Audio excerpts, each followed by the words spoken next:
Yeah. Yeah. Assalamualaikum warahmatullahi wabarakatuh.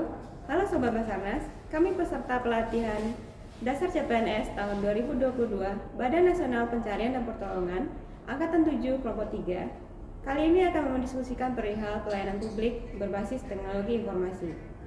Perkenalkan, saya Marina Tupsia, Jabatan Operator Komunikasi, Unit Kerja Direktorat Kesiapsiagaan sebagai moderator, dan 5 rekan saya yang akan menjadi narasumber. Silahkan memperkenalkan diri dari Mas Alvin terlebih dahulu. Silahkan Mas Alvin. Baik, terima kasih. Perkenalkan, nama saya Alvin Syukra, Jabatan Operator Komunikasi, Unit Kerja Direktorat Kesiapsiagaan. Terima kasih. Assalamualaikum warahmatullahi wabarakatuh. Perkenalkan, nama saya M. Alfadi Gunawan, Jabatan Teknisi Alat Elektro dan Alat Komunikasi, Unit Penempatan Kantor Pencarian dan Pertolongan kelas B Palangkaraya, Aprik Nang Jagat Samagra. Assalamualaikum warahmatullahi wabarakatuh. Perkenalkan, nama saya Muhammad Iqbal. Jabatan saya adalah Operator Komunikasi dari Unit Kerja Direktorat Kesiapsiagaan. Assalamualaikum warahmatullahi wabarakatuh. Perkenalkan, nama saya Hafizal Awi, Jabatan Operator Komunikasi, Unit Kerja Penempatan, Kantor Pencarian dan Pertolongan kelas B Nias. Assalamualaikum warahmatullahi wabarakatuh. Selamat siang. Perkenalkan, nama saya Putra Anugrah Pamungkas dari Kantor Pencarian dan Pertolongan kelas B Maumere, Jabatan Nahkoda Kapal kelas 2. Terima kasih. Oke, terima kasih Putra untuk perkenalannya. Oke, baiklah, kita mulai saja pembahasannya. Alvin Toflan membagi gelombang peradaban manusia menjadi 3 gelombang, yaitu gelombang masyarakat agraris, masyarakat industri, dan juga masyarakat informasi. Kita saat ini berada di gelombang ketiga, yaitu masyarakat informasi. Kita lihat bahwa perkembangan teknologi informasi terus saja terjadi dari masa ke masa, baik itu teknologi yang bersifat fisik seperti handphone, komputer, maupun software yang berupa berbagai aplikasi yang menyertai produk fisik maupun yang berdiri sendiri seperti internet dan sebagainya. Gelombang ketiga ini disebut juga sebagai knowledge age dengan digunakannya satelit telekomunikasi, kabel optik dalam jaringan internet, masyarakat mampu berkomunikasi secara online. Nah, dalam kaitannya dengan tata kelola pemerintahan yang baik atau good governance, maka perkembangan teknologi informasi ini seyogyanya diikuti pula dengan perbaikan kualitas pelayanan publik yang berbasis teknologi informasi. Karena apabila hal ini tidak dilakukan, maka pemerintah akan sulit untuk memenuhi tuntutan publik dalam hal pelayanan yang menginginkan pelayanan yang lebih cepat, efektif, efisien, dan transparan. Salah satu untuk menghadapi tantangan di era teknologi adalah dikembangkannya sistem pemerintahan berbasis teknologi yang disebut dengan istilah e-government. Secara sederhana, e-government dapat dimaknai sebagai suatu proses pelayanan dan pengelolaan pemerintahan dengan bantuan penggunaan TIK berbasis perangkat elektronika. Tujuan penyelenggaraan e-government umumnya agar sistem pemerintah lebih efisien, transparan, dan efektif. Di dalam smart government, pelayanan publik dilakukan secara terpusat, sistem pelayanannya sudah terintegrasi. Dampaknya adalah sistem dalam smart government dapat menopang dan menjamin kemudahan akses layanan secara efektif. Nah, guna menghadapi tantangan perkembangan teknologi informasi, maka pengembangan sistem pemerintahan yang smart merupakan suatu kewarasan yang tidak bisa ditawar dalam rangka memberikan pelayanan publik yang lebih berkualitas. Dalam beberapa praktiknya di Indonesia sampai saat ini, smart government memiliki nama dan integrasi sistem yang berbeda-beda untuk tiap daerahnya. Namun konsep yang dibawa sebenarnya sama, yaitu pada kemudahan pelayanan publik dan perizinan. Seperti contohnya di kota saya dulu, yaitu di kota Batam, pelayanan antrian, misalkan contohnya pembuatan paspor itu sudah melalui aplikasi, jadi nggak lagi offline seperti itu. Nah, untuk Mas Fandi nih, kira-kira bagaimana penerapan teknologi informasi pelayanan publik di kotanya Mas Fandi? Silakan Mas Fandi. Baiklah, saya akan menjawab pertanyaan. Kira-kira bagaimana penerapan teknologi di Kota Palangkaraya? Seperti kita contoh salah satunya Duscapilnya sekarang menggunakan si Doi, yaitu aplikasi memudahkan kita di HP, menggunakan HP. Jadi aplikasi itu menggunakan HP, tinggal masukkan nik KTP sama nik kakak kita. Jadi mempermudah administrasi, tidak perlu lagi kita datang ke Duscapil itu sendiri. Jadi menurut saya kalau di Kota Palangkaraya itu sendiri sudah menganut smart governance. Kalau kurangannya ya itu berupa sinyalnya sih. Kalau di Palangkaraya bila sinyal digunakan terus, penggunanya terlalu banyak, ya sinyalnya akan semakin lemah. Nah, itu saja. Wah, ternyata Palangkaraya udah keren ya, udah punya aplikasi juga ya. Tapi tadi kendalanya karena sinyal. Jadi kalau misalkan sinyalnya kurang, jadi pelayanannya juga kurang. Jadi artinya meskipun teknologi informasinya, aplikasinya itu udah ada, infrastrukturnya tuh harus memadai juga ya. Baiklah, oke. Kita compare ke kota besar ya. Kalau Palangkaraya tadi itu kesusahannya sinyalnya yang susah. Jadi infrastrukturnya nih yang susah nih. Kalau misalkan di Jakarta itu penerapan pelayanan publik berbasis digital di Jakarta tuh bagaimana ya, Iqbal? Silakan Iqbal. Baik, terima kasih Kak Lucia. Menurut saya pelayanan publik di kota besar seperti Jakarta sudah seharusnya lebih unggul dari segi pelayanan seperti di rumah sakit, bidang pemerintahan dan lain-lain. Dan pelayanan digital pun sudah berjalan.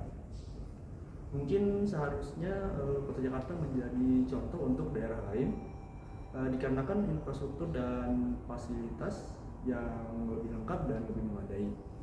Contoh penerapan pelayanan publik yaitu sistem digital transportasi umum yang terintegrasi, sehingga kita bisa mengetahui pada jam berapa bis atau kereta yang datang.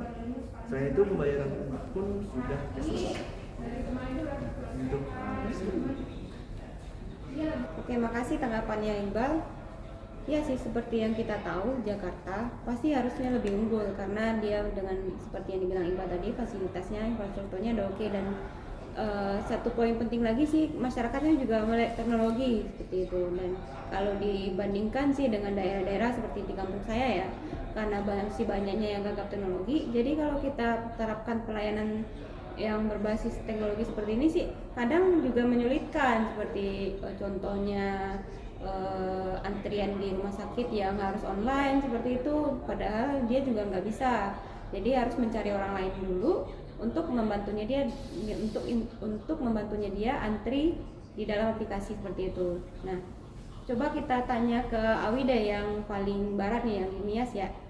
Jika diterapkan juga pelayanan berbasis digital nih seperti antrian di rumah sakit seperti TNI itu atau instansi pemerintah lainnya, tantangannya yang akan dihadapi jika diterapkan itu kira-kira apa ya, Awi ya? Silakan Awi. Baik, terima kasih Mbak Tursia. Sebenarnya, beberapa instansi di Pulau Nias sudah menerapkan teknologi informasi untuk pelayanan publik seperti penggunaan website untuk profil instansi dan lain-lain. Dan di salah satu rumah sakit di kota Gunung Sitoli juga sudah menerapkan digitalisasi sistem antrian. Tantangan yang dihadapi yaitu perlunya sosialisasi dan seminar kepada masyarakat tentang teknologi yang diterapkan, mengingat masih rendahnya literasi digital masyarakat di Pulau Nias, khususnya di daerah yang cukup jauh dari kota Gunung Sitoli.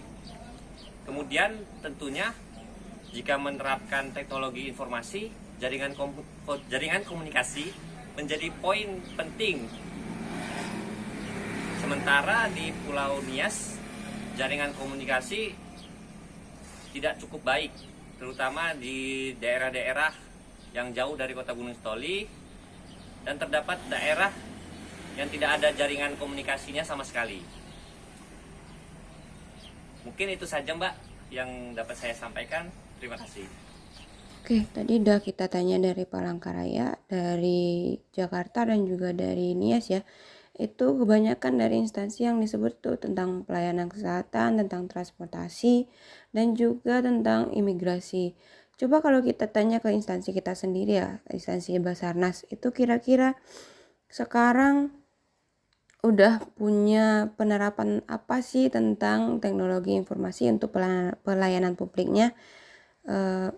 Silahkan Alvin untuk jawabannya. Baik, terima kasih atas pertanyaannya.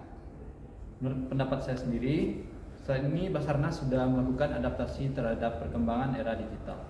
Di antaranya adalah menciptakan layanan 115 yang akan menampung semua aduan dari masyarakat yang membutuhkan layanan SAR. Kemudian yang kedua, memberikan informasi dalam bentuk website berupa aplikasi layanan SIMASDA yang akan menyediakan informasi terkait dengan jumlah file aktif ataupun kebencanaan ataupun kecelakaan yang terjadi di Indonesia. Kemudian untuk teknologi, Basarnas juga sudah beradaptasi dengan menggunakan teknologi drone untuk menjangkau area yang tidak dapat dijangkau oleh kendaraan. Di antaranya digunakan saat pemantauan adanya kecelakaan yang terjadi di jalan tol ketika adanya kemacetan. Mungkin itu jawaban dari saya. Saya kembalikan kepada host. Terima kasih. Oke, berarti instansi Basarnas pun juga sudah ada penerapan teknologi untuk pelayanan publik, yaitu SIMASDA dan 115 ya, Mas Apin ya. Oke, untuk Mas Putra nih, sebagai perwakilan dari daerah timur, kira-kira bagaimana pengetahuan masyarakat tentang SIMASDA dan emergency call 115 tadi yang dipunyai oleh Basarnas? Silahkan. Ya, terima kasih Mbak Marlina. Ya. Kalau menurut saya, ya pengetahuan saya nih, di daerah timur Indonesia, khususnya di daerah Maumere sendiri, pengetahuan masyarakat tentang SIMASDA sangatlah minim. Dikarenakan hal ini awam dan belum disosialisasikan ke masyarakat. Di balik itu, SIMASDA juga turut berperan penting untuk masyarakat yang ingin mengetahui perkembangan operasi SAR yang berjalan. Sedangkan untuk emergency call 115 cukup banyak masyarakat yang mengetahuinya. Bisa kita lihat dari masyarakat yang melakukan pelaporan ketika ada kondisi yang membahayakan atau permintaan evakuasi. Untuk menindaklanjuti hal tersebut, untuk kedepannya saya berharap akan dilaksanakan sosialisasi secara berkala guna untuk kepuasan pelayanan masyarakat terhadap Basarnas. Terima kasih. Terima kasih. Baik, terima kasih Mas Putra atas penjelasannya dan juga narasumber-narasumber yang lain.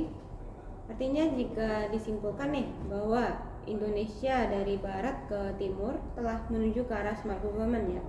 Buktinya telah banyak instansi yang menerapkan teknologi informasi untuk pelayanan publiknya, seperti contoh tadi rumah sakit di Nias, imigrasi di Batam, ini transportasi juga, dan juga Basarnas sendiri juga telah menerapkan teknologi informasi untuk pelayanan publiknya.